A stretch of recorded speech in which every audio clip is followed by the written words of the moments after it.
మంచిర్యాల జిల్లా దాడెంపల్లి మండలంలోని రెబ్బనపల్లి గ్రామంలో మంగళవారం డాక్టర్ బిఆర్ అంబేద్కర్ 135వ జయంతి పురస్కరించుకుని నూతనంగా ఏర్పాటు చేసిన డాక్టర్ బిఆర్ అంబేద్కర్ విగ్రహాన్ని ఆవిష్కరించి పూలమాలలు వేసి నివాళులర్పించిన మంచిర్యాల శాసనసభ్యులు కొక్కిరాల ప్రేమ్సాగర్ రావు. అనంతరం ఏర్పాటు చేసిన సమావేశంలో ప్రేమ్సాగర్ రావు పాల్గొని అంబేద్కర్ జయంతి సందర్భంగా కేక్ కట్ చేసి అంబేద్కర్ ఆశయాలను మనమందరం కొనసాగించాలన్నారు.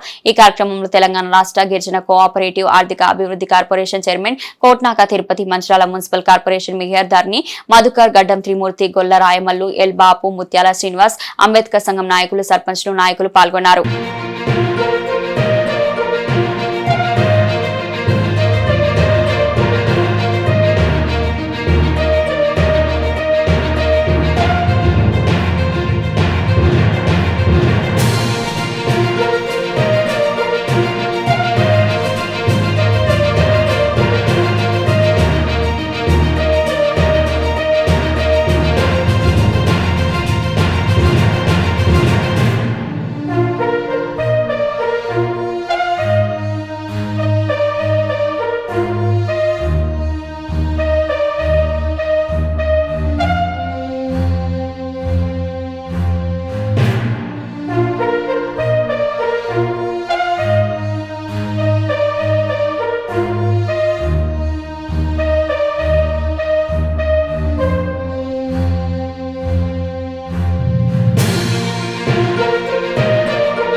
సంవత్సరాల స్వాతంత్ర పోరాటం తర్వాత ఒక్క ఆదివాసీ మహిళకు ఈరోజు తెలంగాణ రాష్ట్రంలో ఒక్క జనరల్ పోర్ట్ఫోలియో ఇచ్చిన ఘనత ఏకైక రాష్ట్రం తెలంగాణ రాష్ట్రం అని ఈ సందర్భంగా తెలియజేస్తున్నా. ఎందుకంటే గ్రామీణాభివృద్ధి శాఖ పెద్ద సంస్థ, పెద్ద శాఖ. అది కూడా ఈరోజు ఇంతకు ముందు ఈ చరిత్రలో ఎవరికి కూడా ఇవ్వలేదు. కానీ ఈరోజు తెలంగాణ రాష్ట్రంలో గౌరవ మంత్రి వారిలైన సీతక్క గారికి ఇవ్వడం జరిగింది. దాన్ని ఓర్చుకోలేక ఈ రోజు ఈ గుంట నక్కలు కూస్తున్నాయి. ఆ రోజు అసెంబ్లీ సమావేశాలలో కూడా వాళ్ళు అడిగిన ప్రతి సమస్యకు వాళ్ళు సమాధానం చెప్పారు మంత్రి సీతక్క గారు. వారికి మేమందరం కూడా ఆదివాసీ సమాజం అండగా ఉంటుంది. ఈ ఏదైతే అంబేద్కర్ వాదులందరూ కూడా వారికి అండగా ఉంటారని ఈ సందర్భంగా తెలియజేస్తున్నాం. అదేవిధంగా ఘాటైన వాక్యాలు మానుకోవాలని కేటీఆర్ కూడా హెచ్చరిస్తున్నాం. ఎందుకంటే లీగల్ నోటీస్ ఇవ్వడంలో ప్రేమ్సాగర్ రావు గారు తెలియజేయడం జరిగింది. విద్య వైద్యం ఈ రెండు ముఖ్యం. అంబేద్కర్ గారు అదే చెప్పిళ్ళు, విద్యా వైద్యం ముఖ్యమని చెప్పిళ్ళు. నేను వాటిని ఈ నియోజకవర్గంలో తూచ తప్పకుండా అమలు చేసే కార్యక్రమంలో ఉండి చేయడం జరుగుతుందని చెప్పేసి కూడా తెలియజేయడం జరిగింది. కనుక ఈ మా దండపల్లి మండల బడుగు బలహీన వర్గాల పక్షాన మీరు ఉన్నందుకు మరొకసారి ధన్యవాదాలు తెలుపుకుంటూ ఈ అవకాశం ఇచ్చినందుకు ధన్యవాదాలు తెలుపుకుంటూ ముగిస్తున్నాం. మన ప్రియతమ నాయకులు ప్రేమ్సాగర్ రావు గారు ఈ యొక్క వేడుకలకు హాజరవడమే ఈ కొత్త కళకు కారణం అని చెప్పేసి నేను అనుకుంటున్నా. మరి ఎందుకంటే చాలా మంది గతంలో ఎమ్మెల్యేలుగా పనిచేసిన వాళ్ళు అంబేద్కర్ సంఘం వాళ్ళు ఏదో చేసుకుంటున్నారట అని చెప్పేసి మాట్లాడినటువంటి వాళ్ళు ఉన్నారు. కానీ మన మంచిర్యాల శాసనసభ్యులు ప్రేమ్సాగర్ రావు గారు మాత్రం అది మన కార్యక్రమంపై మనందరం కలిసి మామిడిపల్లి హాస్టల్ పెట్టాం, ద్వారకాల స్కూల్ కోసం పెట్టాం. అదేవిధంగా లింగాపూర్లో హాస్టల్ స్కూల్ కాలేజీ రెడీ అయిపోయింది. హాస్టల్ ఇంకా చేయాల్సిన హాస్టల్ చేసి ఇదొక దండపల్లి అనేది నేను ఎవరికి ఎవరి దగ్గర కన్నా తక్కువ కాదు. మంచిర్యాల స్కూల్ కన్నా కూడా లక్ష్మీపేట కన్నా కూడా మా కన్నా విద్య ఎక్కువ విధంగా ఈ దండపల్లి మనం విద్యాధికారులు తయారు చేసి విద్యార్థులను తయారు చేసి దాంతోపాటు ఇక్కడ అన్ని రకాల కులాలు మతాలు అన్ని రకాల జాతుల వాళ్ళకి ప్రతి ఒక్కరు ఏదో రకంగా సరకు భూములు ఉన్న వాళ్ళకు నీటి సౌకర్యం చేసి పంటలు అధ్యయనం చేసి ఎట్లా చేసి వాళ్ళతో పాటు భూములు లేని వాళ్ళకు కూడా ఏదో రకం ప్రభుత్వం ఎక్కడ చూసి వసతి కల్పించి ఈ దండపల్లి మండలాన్ని రాష్ట్రంలో గ్రామీణ ప్రాంతంలో ఉన్న మండలాన్నింటిలో దండపల్లి మండలాన్ని 2028 నాటికి తీర్చిదిద్దే ప్రయత్నం చేసి తప్పకుండా తీసుకుంటాం.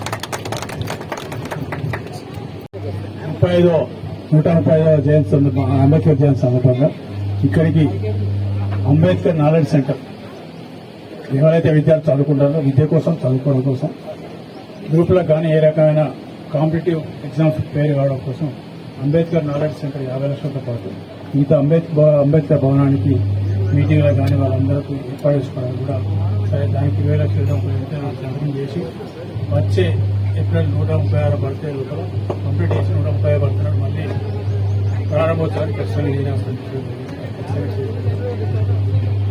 దాంతోపాటు మీ అందరూ తెలుసు దండపల్లి మండలంలో ఒక ఎడ్యుకేషన్ అప్పుడు తయారు చేసుకుంటున్నా 200 కోట్లతో 2005 మంది విద్యార్థులకు స్కూల్ వర్క్ స్టార్ట్ అయింది. ఇక్కడ కూడా దండపల్లి కూడా పెండింగ్ ఉన్నది. అది కూడా ఇప్పుడు ఇంకో 10 రోజులు 15 రోజులు శాంక్షన్ అయిపోతుంది. స్కూలు కాలేజీ హాస్టల్ కలిపి 18 కోట్లతో ఇక్కడ పెట్టినాం. అది మీద కూడా